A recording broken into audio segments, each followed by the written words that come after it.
Well, good evening, everyone. My name is Lizzy Woolf. I'm the rector here at the moment. So it's good to be here with a previous rector as well. Now, today is Advent Sunday. We've already heard that, haven't we? That's why we've lit a candle in church. And it's the day that the church sets aside to think about the second coming of Jesus. Matthew 24 and 25 are all about the end times when Jesus will return to put all things right. And like most Bible teaching about the return of Jesus, the focus isn't on the mysterious question of when Jesus is finally going to come back. The focus is on what we do whilst we're waiting. So tonight we are looking at the parable of the bag of gold. Perhaps it's better known as the parable of the talents. And if you've got it with you in a Bible or on a device, then do keep it open because we're going to go through it in some detail. Now, this is a story about an absent master and his servants. What will the servants do whilst the master is away? Will it be unauthorized parties and duvet days, or will it be faithful work? And of course, it's not just a story. The master represents Jesus and the servants represent us. So as we think about this parable, the question for us is, whilst Jesus is away, whilst we wait for him to come back, what will we do? How will we use our time here on earth? Will we use our gifts and our talents to serve God and to build his kingdom here in Leeds? Now, in his book, If You Want to Walk on Water, You Have to Get Out of the Boat, John Ortberg says that this parable tells us three key things about the master, which should help us to decide what we want to do. And we're going to look at each one of those things in turn this evening. The first one is that he is the Lord of the gift. In the parable, the master calls three servants and entrusts his property to them. To one, he gives 5 bags of gold, to another 2 bags of gold, and to another 1 bag of gold. Now, these are vast sums of money.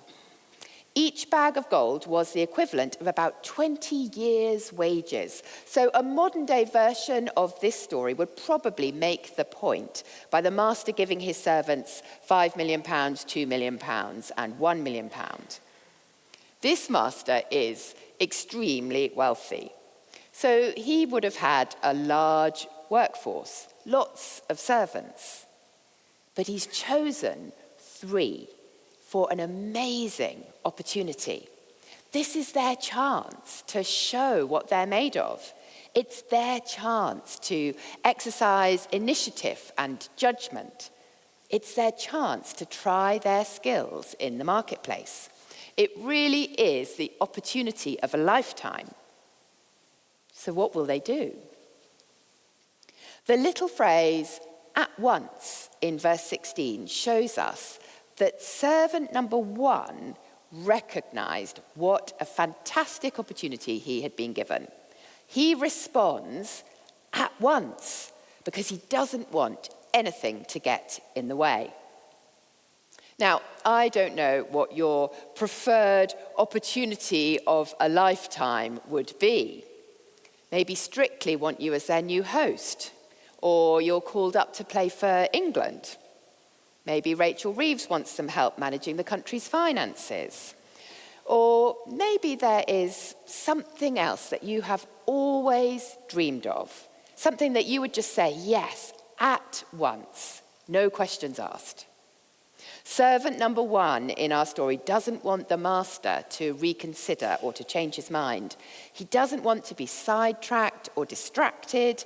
This is his big chance, so he goes at once and he puts the money to work. Now, in the parable, the master gives the servants money. But when we think about ourselves, the bags of gold represent something which is much more comprehensive. It's really about our whole lives. including our minds, bodies, abilities, and gifts, as well as our money. And just as the servants get differing amounts of money from the master, God gives each one of us different gifts and abilities. Please notice, all the servants in the story get something. There isn't one that gets no bags of gold. And likewise, in real life, everybody gets something.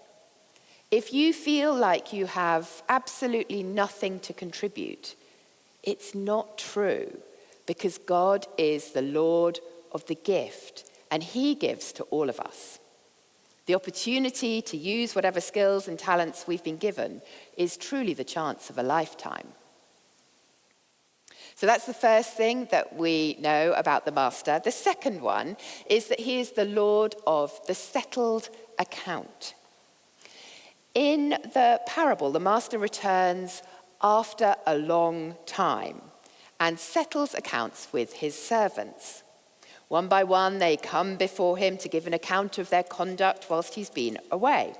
Servant number 1 has taken his 5 bags of gold, made 5 more. Servant number 2 has taken his 2 bags of gold and made 2 more. Now, we don't know exactly what they've done, but the money has clearly been put to good and productive use. By contrast, servant number 3 hasn't done anything. He hasn't actually done anything bad. He hasn't wasted or squandered the money. He's just done nothing. Servant number 3's bag of gold hasn't been used. It's been preserved. And he knows that this isn't what he's supposed to have done. He knows that the master expected a profit. So when it's his turn to come before the master, he doesn't start like the others by recounting, "Master, you entrusted me with 1 bag of gold." He just goes straight in with the excuses and the justifications. In verse 24, he says, "Master, I knew you're a hard man, harvesting where you have not sown and gathering where you have not scattered seed." But he can't wriggle out of it. The master actually turns his justification back on him in verse 26 and 7. He says, "Well, if you knew that, why didn't you at least put my money on deposit with the bankers so I'd have got some interest?" For us too, there will be a settling of accounts. We won't be able to charm or buy our way out of it or explain how it was really someone else's fault. Jesus will come back, and he will ask each of us, "What did you do with the opportunities that I gave you?" So that's the second thing. He's the Lord of the settled account. The third thing is that he is the Lord of the reward. In our story, the master delights in his servants' success. Servants 1 and 2 have both done well, and the master is generous with his praise and a reward. He says to both of them, verses 21 and 23, "Well done, good and faithful servant. You've been faithful with a few things. I will put you in charge of many things. Come and share your master's happiness." So it's not actually about impressing the master with how much money they've made. It's about being faithful with what they were given. They've actually made different amounts of money, but they both receive exactly the same praise because they've both been faithful. And ironically, perhaps the huge sums of money that the servants were entrusted with are now seen as just a few things compared with the extraordinary abundance of the reward to come. Now, that reward isn't a nice long rest or a bonus. It is, first of all, relationship, being with the master, sharing in his happiness. And then, second, being put in charge of many things. In other words, being given even more opportunities. By contrast, servant number 3 is condemned as wicked and lazy.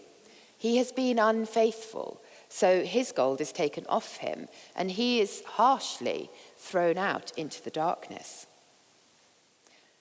For us too, there will be consequences to how we live. Now, remember, and this is really important, it's not about who is the most successful or the most impressive. It's about faithfulness. Those who are faithful to Jesus will be rewarded, will be drawn into a close and joyful relationship with God and given more opportunities to use our gifts and abilities. But those who are unfaithful will lose out. The analogy that's often used to explain this is physical muscles. If we use our muscles, they grow, and we find that we can carry more and more and still feel good.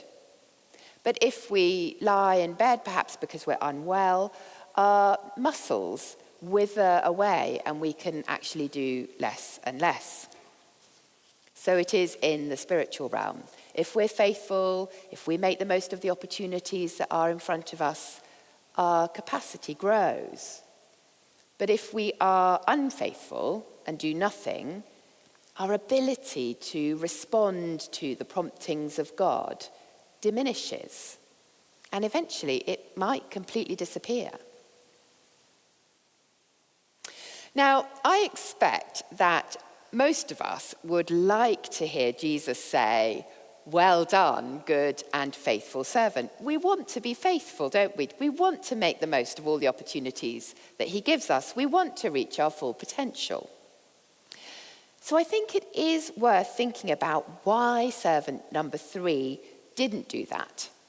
Perhaps we'll find that we can actually identify with some of his reasons. Maybe there are things in our own lives that could hold us back from faithfulness, things that need attention and prayer if we're going to overcome them. So here are 3 reasons why servant number 3 was unfaithful whilst the master was away. The first one is laziness. In verse 26, the master tells us that servant number 3 is lazy. Now, most of us don't like to admit to laziness, even if it is an issue. You know, if you were asked about your weaknesses at a job interview, you probably wouldn't say, "Oh, I've got a terrible tendency to be lazy. You know, if I get this job, you're going to have to keep on and on at me to get things done." But nonetheless, if we're honest, it might be an area that we need some help in. Similar, but a bit more subtle, is the sin of passivity. This is sometimes seen as a sort of spiritual sin of laziness, hiding away under busyness. Passivity is the failure to do what needs to be done when it needs doing. It's when you just never quite get around to certain things that you know you should do. You know, perhaps things like making a difficult decision, challenging inappropriate behavior, asking for help, setting up a standing order, or forgiving someone. God calls us out of laziness and passivity. He says to us today, don't drift, be faithful and do what needs to be done. The second thing is comparison. We're not told whether servant number 3 compared himself to the other servants, but we are told that the one who hid his bag of gold in the ground was the one who only received 1 bag. Maybe comparing his 1 bag of gold to the others' 2 and 5 bags made him feel insignificant or inadequate. Maybe he thought it was unfair. Some people seem to have lots of obvious gifts, and maybe you feel that by comparison, what you've been given doesn't matter very much.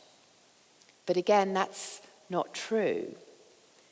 We worship a God who took 5 loaves and 2 fish and used them to feed thousands. We worship a God who sees a poor widow's 2 small coins as more valuable than the larger gifts given out of wealth.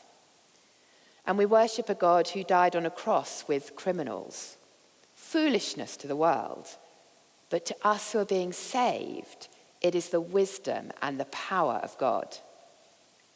God has given to each of us everything that we need to do what he's asking us to do. So don't compare yourself to other people. When Jesus returns, he's not going to ask what you did with what you didn't have. He's going to ask what you did with what you had. Then the third thing that can hold us back from faithfulness is the fear of change. In verse 25, servant number 3 says that he hid his bag of gold in the ground because he was afraid. Now, all sorts of different fears can hold us back from faithfulness if they get a grip on our lives. But this parable of the bag of gold is particularly relevant to the fear of change. Theologian Michael Green explains how the parable would have applied to the Pharisees. They had received the Torah, the Jewish law, with great care from their predecessors and ultimately from God. And they preserved it completely unchanged. Effectively, they buried it so it no longer gave life to ordinary people. They wanted a safe religion without risk or change, and they were condemned by Jesus. Now, there are some things that don't change. Jesus died for our sins and rose again to make a way for us to be in relationship with God. That message of the gospel does not change. It's the heart of our faith. But the way that we do church can and should change from time to time to help us faithfully proclaim the gospel to those around us. For us as a church, that might mean things like church planting, sending out leaders. It might mean trying something new, like the school's nativity that we did for the first time only a few years ago. Or changing something, like having our interns live with hosts. We try to approach change carefully, collaboratively, and prayerfully. But we don't want the fear of change to hold us back from following where God leads. And sometimes change is needed on a personal level as well. Maybe it's time to get more involved, to serve in a new way, to give financially, or to be bold and invite someone to join us at church. So, to recap, this Advent Sunday, the parable of the bags of gold raises a question for each of us. Whilst we wait for Jesus to come back, will we use our gifts and abilities to serve him? As you think about it, remember that he's the Lord of the gift, the Lord of the settled account, and the Lord of the reward. And I'd also love to encourage you to think prayerfully about whether there is anything in your life that might hold you back from being as faithful as you want to be. Do you need to deal with one of the things that I've mentioned, laziness, comparison, or fear? Or maybe the Lord has started nudging you about something else.